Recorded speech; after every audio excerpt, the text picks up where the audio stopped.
Sir 100% customer. So మరి 70 రూపాయలు ఎక్కడ పోతుంది ఒకసారి చూసుకుంటే మార్కెటింగ్, అడ్వర్టైజ్మెంట్.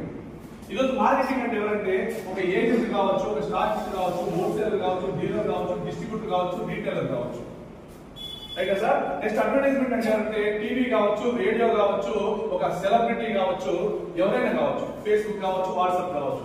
ఈరోజు నాకు చెప్పడానికి 70 రూపాయల్లో ఒక 50 రూపాయలు మార్కెటింగ్ వాడు తీసేసుకుంటున్నాడు, ఒక 20 రూపాయలు అడ్వర్టైజ్మెంట్ వాళ్ళు తీసేసుకుంటున్నారు. కానీ ఇక్కడ లాజిక్ ఏంటంటే ఈ వ్యక్తులు ఈ వస్తువుల్ని వాడుతున్నారా? మనం ఇందాక ఏమంటున్నాము, క్వాలిటీ పాపులర్ అన్నాం. మరి క్వాలిటీ తెలవాలంటే ఆ వ్యక్తి వాడాలి. మరి మహేష్ థమ్స్అప్ తాగి చాలా మంది థమ్స్అప్ అని చెప్తున్నాడా? చెప్పండి. అమితాబ్ బచ్చన్ మ్యాగీ నూడిల్స్ తిని వాళ్ళ మనవాళ్ళకు మ్యాగీ నూడిల్స్ పెట్టి ఈ చాలా మంచి ప్రోడక్ట్ సార్ మీరు వాడుకుని ప్రమోట్ చేస్తున్నారా? సో మన మహేష్ కొత్తగా పాన్ బహార్, రజనీగంధ, పడుపుల్లో కేసరి, గుట్కా పాన్ మసాలా, మరి ఇవన్నీ తిని ఆరోగ్యంగా ఉంటుందా సార్? లేడు. ఇక్కడ ఒకే ఒక నష్టం ఏం జరుగుతుందంటే వీడి ఎవడు కూడా ఆ ప్రోడక్ట్ ని వాడలేదు.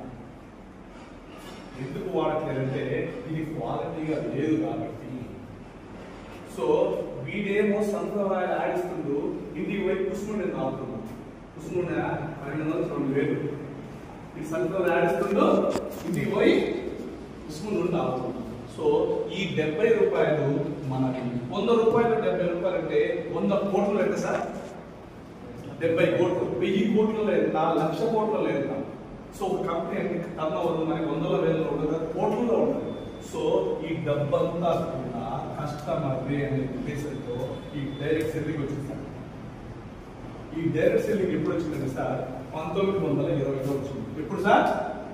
1920లో అమెరికాలో న్యూట్రా లైట్ సప్లిమెంట్స్ ద్వారా ఈ 1920లో అమెరికాలో డైరెక్ట్ సెల్లింగ్ వచ్చింది. ఏంటి డైరెక్ట్ సెల్లింగ్ అంటే? ఈ డైరెక్ట్ సెల్లింగ్ అంటే ఏంటంటే సార్ మధ్యవర్తుల్ని అవాయిడ్ చేసి కంపెనీ డైరెక్ట్ గా కస్టమర్ కి ప్రోడక్ట్ ఇవ్వాలి.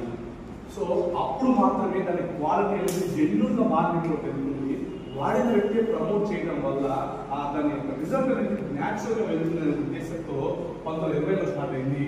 1990లో ఈ డైరెక్ట్ సెల్లింగ్ అనేది ఇండియాలోకి వెళ్ళింది. ఇప్పుడు ఇండియాలోకి 1990 మాట్లాడాలి. 1990లో ఎంటర్ అయింది. 2016 దాకా ఇండియన్ గవర్నమెంట్ ఎటువంటి గైడ్లైన్స్ లేకపోవడం వలన ఈ గ్యాప్ లో మీ అందరికీ తెలుసు